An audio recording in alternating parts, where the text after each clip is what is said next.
Hello students, welcome all of you. BA part second के first paper प्रमुख राजनीतिक व्यवस्थाएं, इसका हम अध्ययन आज से शुरू कर रहे हैं। सिलेबस के बारे में मैं आपको अपने पिछले वीडियोस में सारी जानकारी डिटेल में दे चुकी हूँ। आज हम शुरू करेंगे जो आपका पहला टॉपिक है सेक्शन ए में ब्रिटेन का संविधान, उससे हम हमारी बात शुरू करेंगे। तो संविधान में सबसे पहले समझने की ये बात है कि किस प्रकार से ब्रिटेन के संविधान का विकास हुआ, किस प्रकार से कौन कौन सी चीज़ें हैं जिन्होंने आज ब्रिटेन के संविधान को उस स्थिति में पहुंचाया है जो कि हमें आज दिखाई देता है, जो परिलक्षित होता है। तो इंग्लैंड के संविधान को ये कहा जाता है कि ये विभिन्न संस्थाओं और जो आदर्श हैं, अलग अलग जो व्यवहार हैं, उनका एक विचित्र प्रकार का मिश्रण है। ये राजपत्र, न्यायिक निर्णय, रूढ़ियाँ, विधियाँ, उदाहरण, प्रथाएं, परंपराएं, इन सब का एक समन्वय कहा जाता है। ये कोई एक लेख नहीं है, बल्कि हज़ारों लेख हैं जो एक स्रोत से नहीं होकर के अनेक साधनों और अनेक स्थानों से प्राप्त किया गया है। ये कोटेशन जो है, ये इस प्रकार के विचार जो हैं, ये मुनरो ने व्यक्त किए थे ब्रिटेन के संविधान के बारे में। तो मुनरो के इस कथन से यह स्पष्ट हो जाता है कि ब्रिटिश संविधान जो है वो एक कांस्टेंट डेवलपमेंट का परिणाम रहा है, यानी कि धीरे धीरे शनय शनय इसका विकास हुआ है। और हम आज जिसको ब्रिटिश संविधान कहते हैं उसका पूरा नाम है United kingdom of great Britain and northern Ireland, यानी कि इंग्लैंड और वेल्स, स्कॉटलैंड और उत्तरी आयरलैंड जो है इसमें सम्मिलित हैं। तो ब्रिटिश संविधान जिसका कि सदियों में जाकर के विकास हुआ है, वो निम्न प्रकार की 3 विचारधाराओं का समन्वय करता है। जैसे कि पहला है रूढ़िवाद, दूसरा उदारवाद और तीसरा समाजवाद। तो किस प्रकार से ये 3 विचारधाराओं का समन्वय कहा जाता है कि ब्रिटेन वासी जो सब एक बहुत हम ये कह सकते हैं कि जैसे हर इंसान में कुछ पिक्यूलियर फीचर्स होते हैं, कुछ अलग कैरेक्टरिस्टिक्स होते हैं। तो ब्रिटेन के संविधान का एक सबसे अलग वहाँ का सिस्टम का एक फीचर ये है कि ब्रिटेन के जो लोग हैं, वहाँ के जो निवासी हैं, वो अपनी परंपराओं को आसानी से छोड़ने को तैयार नहीं होते। वो अपनी परंपराओं से, अपनी रूढ़ियों से, जो पुरातन समय से जो चीज़ें चली आ रही हैं, उन संस्थाओं और सिद्धांतों से वो एक तरीके से बहुत ज़्यादा अटैच्ड हैं और उनको बहुत आसानी से या जल्दी से चेंज करने के पक्ष में नहीं रहते। उसके इर्द गिर्द ही वो बाकी के पूरे सिस्टम को बुन लेने का प्रयास करते हैं, बजाय कि उसको पूरा ओवरऑल चेंज करने के। तो अनुभव के आधार पर जो स्थापित संस्थाएं हैं, वो उसके इर्द गिर्द उनका खाका तैयार करना पसंद करते हैं। तो ऐसे परिवर्तन ब्रिटेन के निवासी चाहते हैं जो कि अधिक से अधिक रूप से उनकी जो परंपरागत संस्थाएं हैं, उनकी जो परंपराएं हैं, उनकी जो रूढ़ियां हैं, उसको वो बहुत ज़्यादा डिस्टर्ब ना करें। दूसरा बिंदु है इसमें उदारवाद। तो ब्रिटेन की राजनीति में उदारवाद का एक बहुत महत्वपूर्ण स्थान रहा है। जो जॉन लॉक के बारे में हमने सुना है, Jeremy Bentham, John Stuart Mill, ये जो बहुत प्रमुख राजनीतिक विचारक माने जाते हैं, उदारवाद के जो ये संरक्षक माने जाते हैं, इनके विचारों का प्रभाव जो है वो ब्रिटिश संविधान पर बहुत अधिक देखा जा सकता है। ब्रिटिश राजनीति पर बेंथम का प्रभाव बहुत ज़्यादा है। जन सरकार और बहुमत शासन का उन्होंने बहुत ज़्यादा समर्थन किया है। इसी प्रकार से आर्थिक क्षेत्र में देखा जाए तो ब्रिटिश शासन प्रणाली को एडम स्मिथ के उदारवाद के जो है उसकी प्रेरणा मिलती है। इस रूढ़िवाद और उदारवाद में समय के अनुसार, समय के क्रम में समन्वय होता चला गया और ब्रिटिश संविधान के उसमें वो चीज़ें जुड़ती चली गई समय के क्रम में। समाजवाद की हम बात करें, जो तीसरा बिंदु है कि 19वीं शताब्दी में समाजवाद की जो विचारधारा थी, उसने ब्रिटिश संवैधानिक व्यवस्था को बहुत अधिक इन्फ्लुएंस किया। ब्रिटिश संविधान पर मार्क्सवाद की अपेक्षा फैबियन समाज के जो विचारक थे, उनका काफ़ी प्रभाव पड़ा। ये क्रांति के स्थान पर क्रमबद्ध विकास के पक्षपाती रहे। तो ऐसी स्थिति में हम ये कह सकते हैं आगे कि जो बहुत सारी स्टेजेस थी, वो आपको शुरुआत की जो स्टेजेस हैं वो आपको शॉर्ट में किताबों में मिलेंगी। हम बात करते हैं अभी सीधा मैग्ना कार्टा की। मैग्ना कार्टा जो है वो मैग्ना कार्टा जो एक ब्रिटिश संविधान में बहुत महत्वपूर्ण स्थान रखता है, वो एक प्रकार से फाउंडेशन स्टोन या फाउंडेशन पिलर माना जाता है ब्रिटेन के संविधान में। ये इसलिए कि इस मैग्ना कार्टा सिद्धांत ने इस बात का समर्थन किया, इस सिद्धांत का प्रवर्तन किया कि राजा जो है वो कानून से मुक्त नहीं है बल्कि उसके अधीन है।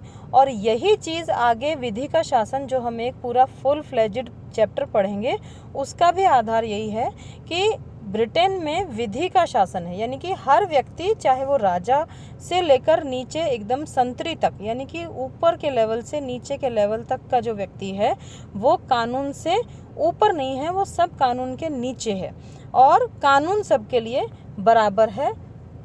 जो कानून एक के लिए अप्लाई होगा वही कानून दूसरे के लिए भी सेम अप्लाई किया जाएगा। तो इसके साथ साथ, इस मैग्ना कार्टा के सिद्धांत के साथ साथ आधुनिक संसद के बीज जो हैं वो ब्रिटिश संविधान में दिखाई देने लगे थे। और ये कहा जा सकता है कि संसदीय जनतंत्र का विकास जो है वो वहाँ से हम इसका प्रारंभ मान सकते हैं। तो संसदीय जनतंत्र की हम बात करें कि किस प्रकार से इसका विकास हुआ संसदीय जनतंत्र का, तो उसके लिए राजा 3-4 बिंदु जो हैं वो महत्वपूर्ण हैं, जिसमें हम कह सकते हैं कि राजा की वास्तविक शक्तियों का पतन जो है वो शुरू हुआ। इसके पश्चात किस प्रकार से, कैसे राजतंत्र पर संसद की सर्वोच्चता जो है वो ज़्यादा भारी होने लगी और संसद के, यानी कि राजवंश जो था, राजतंत्र जो था, उसके हाथों से निकल करके शक्तियां संसद के हाथों में पहुंच गईं।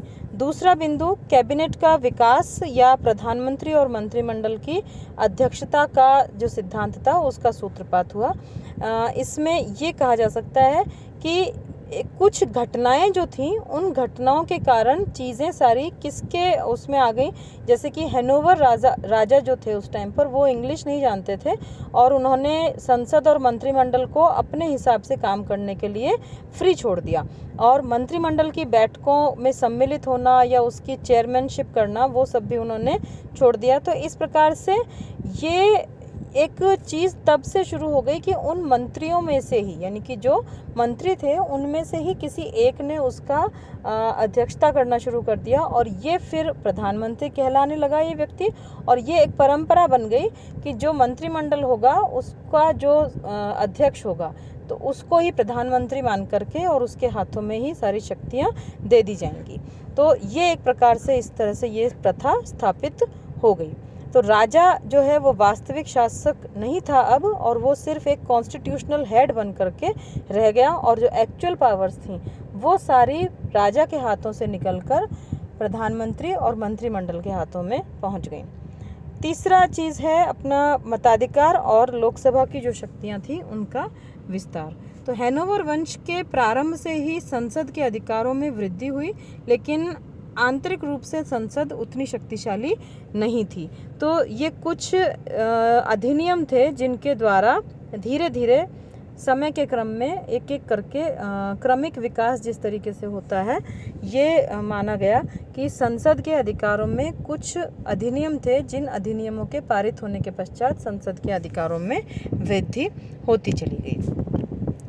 इसके पश्चात अंत में बिंदु जो है वो है दलीय पद्धति का विकास, यानी कि कैसे दलीय सिस्टम जो है वो पार्टी सिस्टम जो है वो ब्रिटेन में विकसित हुआ।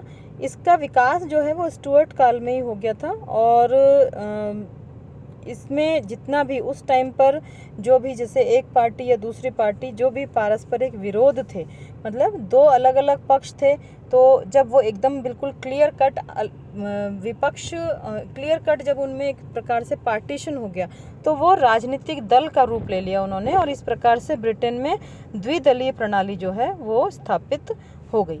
तो ये थी द्विदलीय प्रणाली ब्रिटेन की। जैसे अमेरिका में भी मोर और लेस 2 पार्टी सिस्टम ही कहा जाता है वहाँ पर, और ब्रिटेन में भी 2 पार्टी सिस्टम ही काम करता है। तो इस स्थिति में हम ये कह सकते हैं कि ये जो ब्रिटिश संविधान का यानी कि जो परंपराएं थीं, इसको इस प्रकार से समझेंगे कि जितना भी आज ब्रिटिश संविधान का स्वरूप दिखाई देता है वो किसी पर्टिकुलर घटना से कोई चीज़ घटी और उसको फिर ब्रिटेन के लोगों ने या वहाँ का जो सिस्टम था, पॉलिटिकल सिस्टम था, शासकीय जो पैटर्न था, उन लोगों ने उस चीज़ को, उस घटित घटना को बाद में एक परंपरा के तौर पर अंगीकार कर लिया और वो धीरे धीरे वो चीज़ पुख्ता होती चली गई, वो चीज़ स्थापित होती चली गई और इस तरह के ही जितनी चीज़ें थी इन्होंने ब्रिटिश संविधान का स्वरूप धारण कर लिया।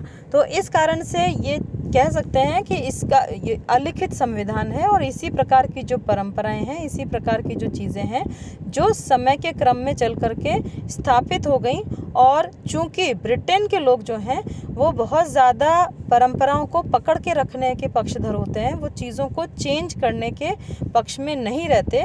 जब तक कि वो चीज़ उनके सिस्टम के खिलाफ जा रही है तब तक वो किसी भी तरह की परंपरा को चेंज करना पसंद नहीं करते। तो इस स्थिति में ये कहा जा सकता है कि ब्रिटेन का संविधान अलिखित संविधान होने के बावजूद भी बहुत अच्छा काम कर रहा है। ये चीज़ सुनने में थोड़ा सा हमको अजीब लग सकती है क्योंकि भारत में हम देखते हैं कि एक लिखित संविधान है, पूरा हमारा डिटेल्ड डॉक्यूमेंट है ये कॉन्स्टिट्यूशन, इसमें इतने सारे आर्टिकल्स हैं, शेड्यूल्स हैं, ये सारी चीज़ें हैं।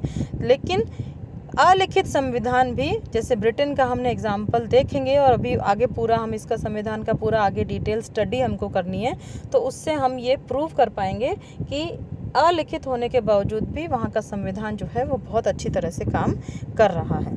तो इस आगे की वीडियो में हम ब्रिटिश संविधान की जो विशेषताएं हैं उनका अध्ययन करेंगे। Thank you.